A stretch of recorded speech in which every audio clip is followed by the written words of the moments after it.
What's up, guys? This is Coach Grant with First Down Training, and today we're going to be breaking down some of Tez Johnson's route running from this Senior Bowl. So honestly, guys, I think his route running is probably the most comparable to Tank Dell and the performance that he put on a couple years ago at the Senior Bowl. So we're going to be breaking down some of the things that he does well, some of the reasons he's probably the best route runner in this draft class. So we're going to play this first clip here. He's going to be running just a simple 10 to 12 yard dig, but we're going to pay a close attention to the release that he chooses off the ball, then obviously what he does at the top of the route. So he uses this release called a triple step release, and obviously gets his DB completely turned around. So we're going to break down the mechanics of that release. So anytime if you want to be quick as a wide receiver off the ball, I think a lot of young wide receivers will come out in their wide receiver stance, whether they're taller like this, whether they're in a lower position like this. Some wide receivers like to stand up tall. They just feel more relaxed, more comfortable. If you're on the ball and you have a DB who's right up in your face, going to get physical, I probably don't recommend standing like this. But if you have some space, you could stand nice and relaxed if that's something that you prefer.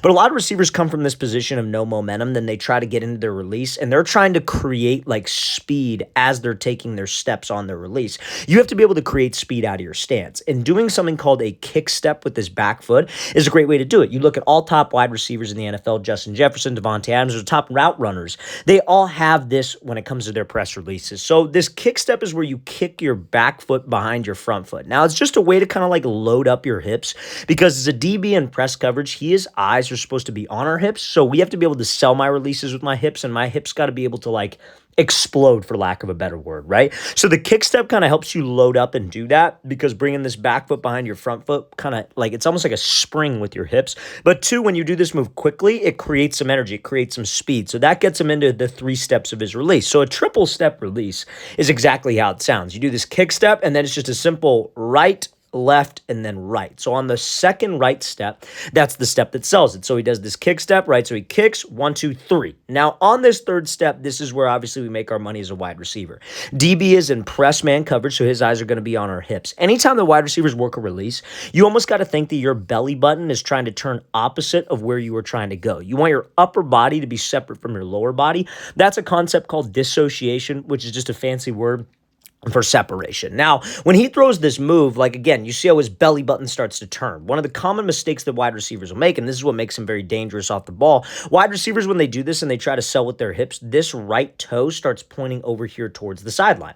So the issue is that when you do that, yes, you're selling the move, but you can't push off of this cut and go get up into your route. So you end up getting stuck at the break, you take some extra time, and that allows this DB to recover. The most important thing about route running, guys, is efficient movement, and you eliminate wasted time. So when he throws this move and you see how he keeps his toes forward and he has this shin angle where he's almost at a 45 degree, that's what gets him out fast, but that's what also helps him sell it. So again, the kick step creates some speed. 1, 2, 3 sells with his hips, but now you see how he could just push and explode off of this step. We got that DB to jump. Now we're leaving him. Now he gets up into the route, obviously gets skinny, and then just breaks off a one cut up into this dig route, if you will. So that's textbook right there. Now, why does he decide to go with this 3-step release? It's because this DB is about I would say 2 yards away. Right? So the goal anytime that I'm running a dig route is that we have to close the space with the DB. He could very easily just give a 1 jab step right here and just give that hard same third step we were talking about. He could just do 1 step, but there's still a yard of space, right? Or 2 yards of space. So if that DB jumps and then we try to get to the inside because there's a gap, he could cut off my angle and then we're locked up. So we got to bring that line of scrimmage to him, then throw the move. So the release that we choose can vary off of the DB's leverage and can also vary off of the distance away from me. He's outside leverage about 2 to 3 yards away, so we have to attack his leverage to move him outside, and we have to close the distance. So let's play this again full speed. Great example from Tez Johnson working that triple step release. Now let's get into another more advanced release that he does. But before we get into this, fellas, if you are a quarterback or a wide receiver watching this video and you would like to train with myself and my staff of coaches this offseason, we're going to be traveling out to 11 more states across the entire country for 2-day-long QB and wide receiver training camps. So guys, if you would like to sign up to one of these states that we have circled here, check out that very first link in the description below. We'd absolutely love to have you out. It's a 2-day-long training camp for QBs and wide receivers. So our first 4 camps in San Francisco, Orlando, Phoenix, and Charlotte all have been completely sold out. Our Austin camp is completely sold out. That's our next one. But our Vegas, Seattle, Chicago, and Newark camps will probably sell out this week, you guys, and the rest will sell out by the end of this month. So guys, if you're local to any one of these cities located on the string, Las Vegas, Seattle, Chicago, Newark, Birmingham, Houston, Boston, Columbus, Boise, or Los Angeles. Very first link in that description below, guys. Get your spots now while we still have availability. So again, guys, very first link in that description below is where you can sign up, get all the info, get the location, all that. We'd love to have you out. Let's get back to this video. So now let's talk about this next rider from Tez Johnson. So he's going to be running like pretty much like a deep, like I guess you could say 15-yard out, 10 to 15-yard out, versus a DB who's lined up like inside shade, same thing, and that like catch technique coverage, where we have probably about like 1 to 2 yards, maybe 2.5 yards of space. So obviously, like, in theory, what we want to do, he does a little bit more of an advanced release here, but like in theory, what we want to do is we want to get that DB to hold his leverage to the inside, right? So we want to come out and like we obviously want to go forward. We want to close the space. We want to try to get to his toes, but we want to make him think that we are trying to run an inside breaking route. Anytime that we have a DB's leverage, right? So he's like shaded to the inside. That means he has inside leverage. He doesn't want me to run to the inside. So like we have to make him think that we are running to the inside. So a way you can do that is by attacking his leverage. So you could close the space with him and go run to his toes, give him like a hard fake inside, move him, and then go to the outside. Or what you could do is maybe do some type of hesitation move to make him think that you were trying to cut back to the inside. So let's play this full speed because that's what he does. He does this move called like a hesitation skip release, and then obviously the cut at the top of the break is just insane. That's like that Tank Dell type cut that we were going to be talking about, and we're going to break down that cut in a second. But let's talk about the release here. So watch how his release starts. It starts with this kick step with his back foot, and then he takes like a double step with his right foot. That's like the hesitation skip, if you will. So he kicks behind with the back foot, then he takes this little skip with his right foot, right? Now that's skip right there, what he is trying to do is he is trying to gather info on this DB. He's trying to read him and see how he is going to play. So a DB, whenever he sees a wide receiver kind of change tempo to the outside, DBs are conditioned and DBs are taught to think, okay, he's slowing the pace to the outside to try to get me to maybe jump so he could cut back to the inside. So we can use that mindset against a DB. We could come off the ball and same thing. We do that little hesitation skip. So here, and then it's just a little hop with his right foot to make him think, all right, inside route's coming. I'm going to hold my leverage, and then we just take off and beat him to the outside. But again, when we do this type of move, my mindset is I want to skip and go, but sometimes this DB could jump and take it away. Sometimes my plan doesn't work accordingly. And so you see all top-level wide receivers at the next level do this. Davante Adams has made an entire career out of this. You'll see it. He'll do that little skip. DBs will jump. He put the brakes on, and then he goes to the inside, right? DBs stay. He puts the little skip on, and then he takes off and beats him with speed to the outside.